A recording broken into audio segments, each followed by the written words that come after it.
But people with generalized anxiety disorder, GAD, worry significantly about these and lots of other things alongside, even when there is little or no reason to worry about them.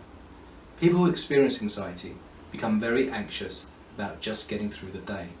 They think in a catastrophic manner that things will always go badly.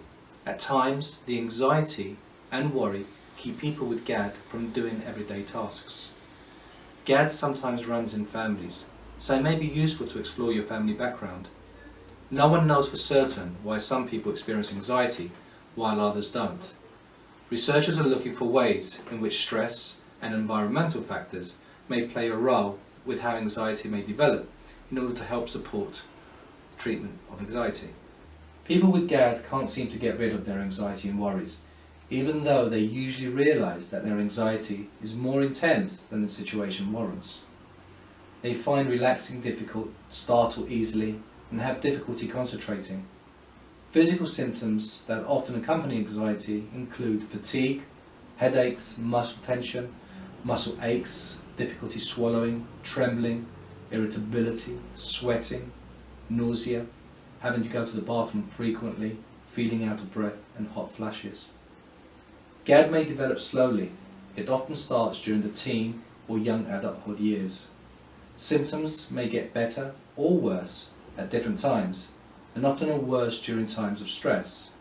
When their anxiety level is mild, people with GAD can function socially and hold down a job, for example. They generally would not avoid certain situations as a result of their disorder.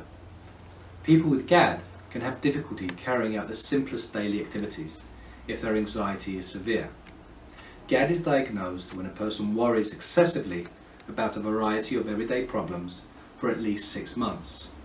People with GAD may visit a doctor many times before they find out they have this disorder. They may ask their doctor to help them with headaches or trouble falling asleep, which can be symptoms of GAD. It may take doctors some time to be sure that a person has GAD instead of something else. If you think you have an anxiety disorder, the first person you should see, as mentioned, is your family doctor. A doctor can determine whether the symptoms that alarm you are due to an anxiety disorder, another medical condition, or both.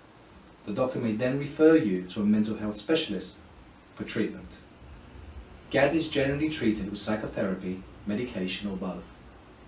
A type of psychotherapy called cognitive behavior therapy is especially useful for treating GAD. It teaches a person different ways of thinking, behaving, and reacting to situations that help him or her feel less anxious and worried.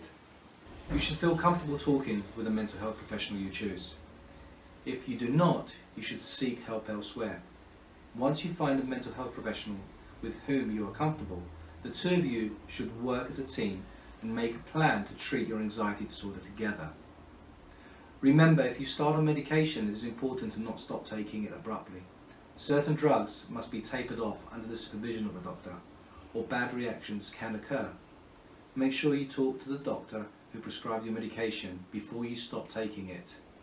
If you are having trouble with side effects, it's possible that they may be eliminated by adjusting how much medication you take and when you take it.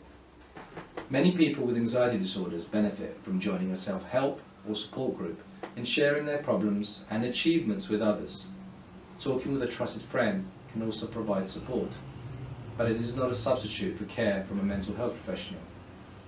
Stress management techniques and meditation can help people with anxiety disorders calm themselves and may enhance the effects of therapy. There is preliminary evidence that aerobic exercise may also have a calming effect.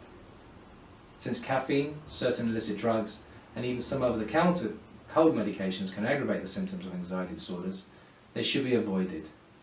Check with your GP or pharmacist before taking any additional medication. It is also worth noting that family is very important in the recovery of a person with an anxiety disorder.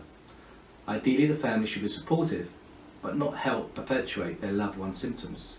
Family members should not trivialize the disorder or demand improvement without treatment.